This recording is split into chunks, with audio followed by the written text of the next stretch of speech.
Okay, welcome back everyone to today's video. We're going to be having a look at the weather over the next couple of weeks. We've got a lot of interesting charts to go through, as it looks like there is a possibility that we could have a little bit of winteriness, especially over higher ground, and we are going to be seeing the first proper cold spell of the autumn and start of the winter. So it's a very interesting video today. I hope you like the background, by the way.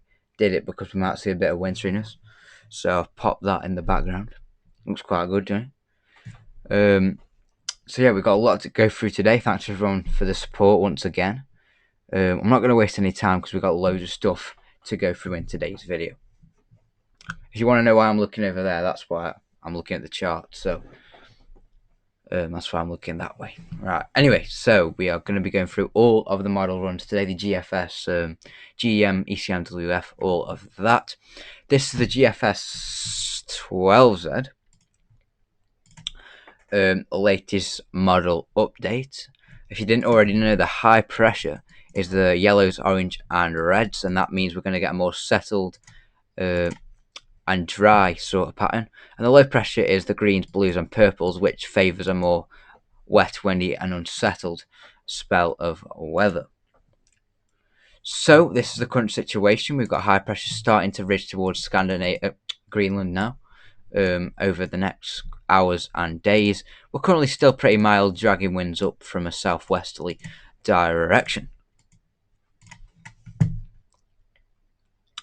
As we move through this week, though, we are going to carry on keeping pretty unsettled over the next couple of days, especially midweek, before high pressure starts to properly retrogress over Greenland, and we do start to bring down a colder northerly wind by around Thursday or Friday. The Atlantic tries to fend it off with some low pressure, but to stay mild. But eventually, the northerlies do win out, and we do go quite cold. High pressure retrogresses up towards Greenland very, very severely by that weekend. Look at that. Check that block out. Extreme area of blocking high pressure. Low pressure is troughed over Europe, bringing the winds in from a northeasterly direction. Be quite cold and possibly wintry over higher ground, but maybe a little bit over more areas further south, because it does look like it could be pretty cold. The upper air temperatures are looking like this. We are getting the -5 line in, which shows there could be winteriness everywhere. Whether that'll be reaching the ground, I don't know. We've also got low pressures flying across that could end up bringing some snow events over higher ground. And by the end of the GFS 12Z, we actually strengthen high pressure over Greenland again and start dragging in the wind from a stronger northerly, which looks colder than the first blast. Take a look at that. The -10 upper air temperatures all around Iceland and moving towards the UK. Very, very interesting. ECMWF has updated, so we're going to have a look at that. Once again, starting off with the high pressure in domination before we get that lower pressure pushing in off the Atlantic, turning us mild, wetter and windier. High pressure then retrogresses up towards Greenland and we go colder from the north. Look at that. That's a proper northerly. Oh, and look at this. We actually get more low pressure in. So this would favour... sorry about that. Maybe we actually would end up getting some wintry conditions. Take a look at that. High pressure properly pushes north over Greenland and Iceland. 1,035 millibar block over Greenland. Low pressure's there to the south. By the Friday the 21st, we're looking pretty cold, but we just haven't quite got the -5 line in. We do at the end, but obviously upper air temperatures might be a bit off. But take a look at that for a ECMWF run. If that was in January, we'd be in the freezer. That does look pretty cold, if I'm being honest. And I think there could be winteriness on higher ground, especially above 200 meters, I would say, depending if we get that -5 line in, which with that wind direction, I think we would, because I think over the next couple of days we are going to get a cold pool forming around Scandinavia. So we would start dragging that air in. So I think we would end up going pretty cold and possibly some winteriness on the cards from that one. The AIFS, which is the most reliable model, looks like this. This is the 12Z run once again.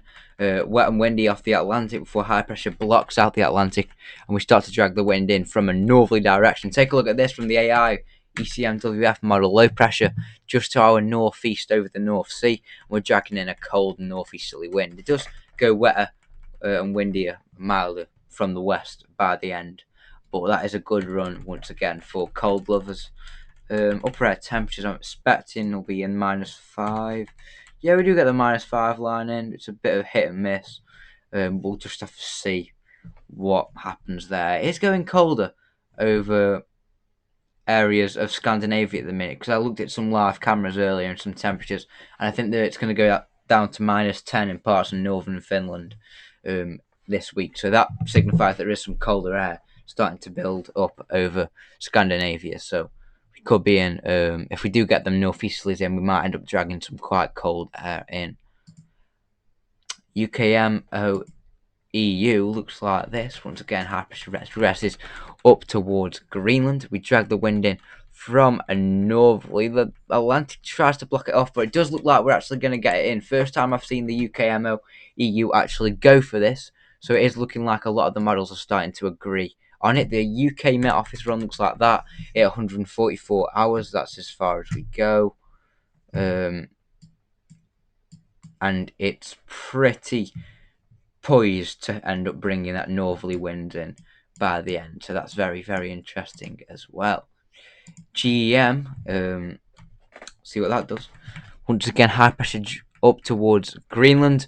And we start, by the end, we are starting to retrogress that up towards Greenland, and we're going to start bringing northerly winds in. So we are getting there with the GEM by the 240 hour mark as well. Very, very interesting charts. If I don't say myself,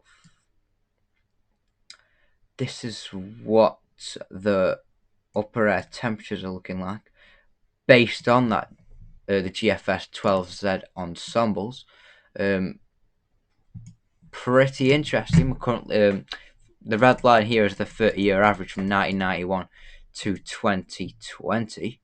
And we are currently above average, and we're going to go even more above average over the next couple of days into the middle of the week. Pretty unsettled as well over the next week or so. And then here is the dip. We start around here, and then we're looking around average, but that's because we have got still a bit of a split. There's still models going mild, but I think the majority on the 12Z are starting to flip colder. If you do want winteriness and a lot of snow, I would like the ensembles to be getting around that sort of area, because there's not that much cold around yet. So there is some ensembles going pretty cold. Let's have a look at the snow row for London. I mean, there's a bit around the 22nd of November. So, interesting considering we're still pretty on early in the season. Let's have a look at Norwich. Is there any there? No, not really. There's a few more than London. So maybe some snow showers or winter showers on that easterly wind, northeasterlies. But low-lying area, so it's pretty interesting for the time of year. I'm going to get somewhere like Glasgow up. Let's have a look. So yeah, there you go. For Glasgow, they've got much more snow spikes. Have a look at that around the 14th onwards. So it does look like we are going to get some winteriness, but probably more northern areas and probably around 200 metres up or higher, as it's still quite early on in the year, so we haven't got that much cold around yet to drag in. This is the ECMWF weekly anomalies, and this is for, just for the 10th, you can't see it that, can you? This is for the 10th to the 17th of November, and we are looking like this. Low pressure is sitting in the Atlantic, high pressure around Greenland, but we are bringing the winds in from a southwesterly direction. If we go to the pole view, you can see that blocking area of high pressure is intensifying, so we probably will end up bringing the northerly winds in. It'll be a bit of a battle there, I think, around the 16th of November for the ECMWF. This is week 2 for the 17th to the 24th of November. High pressure once again mid-Atlantic around Greenland, Iceland. Low pressure dropped in to the north of Scandi, and we are going to go into a colder northerly winds, but we still look pretty mild not pretty dry, but pretty cold as well. If we go up to the North Pole view, you can see that that extent of blocking is looking very severe for the time of year. So it's a big signal, and we have had a mild start to November, which can signify a colder December, but we'll speak more about that in the winter updates. So we're not going to do anything about that. Yeah, and this is week 3 as far as we're going to go.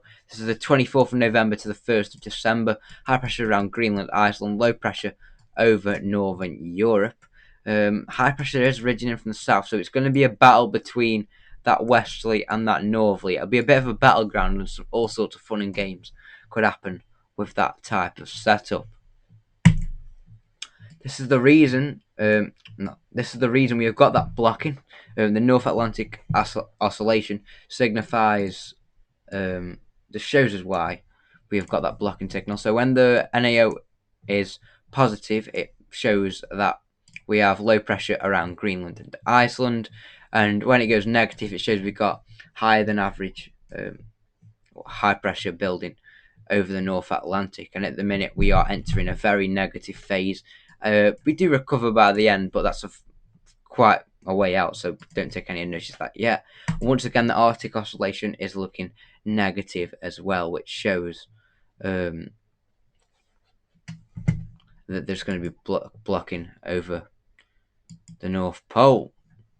I'm going to try and get the GFS run up for you to see if there's any wintry weather, because I know you will like a bit of snow. So this is the GFS 12Z. Once again, mild, and then we switch the winds around to the north. We actually do get a bit of snow in Scotland just there. Take a look at that as the cold front starts to move south. As we get them colder air in, we get a bit of snow around Manchester there, as there's a battleground between mild and cold air. Low pressure clips across the south, and we actually get a bit of snow in Plymouth there. Take a look at. Oh, you can't see, can you? You actually do get a bit of snow just there. Take a look at that. Just clipping across the south. Just there. Very interesting.